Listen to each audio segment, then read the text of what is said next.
我哋用49個天使符號牌卡嚟抽一位天使，睇有啲咩訊息俾我哋。今次抽到嘅係死亡及重生天使，訊息係每一次嘅死亡都係一個新嘅開始。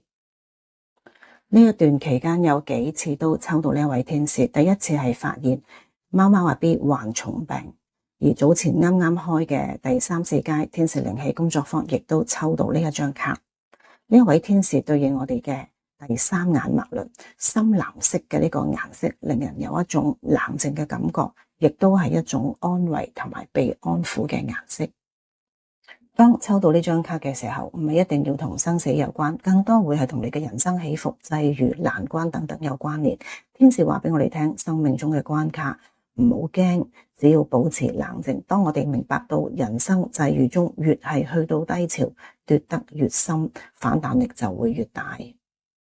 當生命狀況把你再一次向下拉嘅時候，唔好驚，內心呼喚呢位天使嘅陪伴同埋支持，靜心等待下一次反彈嘅機會。生命每一次遇到挫折下調，其實就係等待下一次向上反彈嘅機會。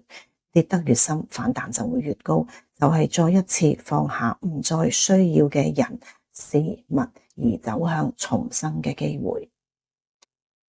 你可以用靈感去呼喚呢位天使嘅能量嚟到支持幫助你。你可以用眼睛注視住呢個符號，或者想象呢個符號進入你身體任何需要嘅位置脈輪，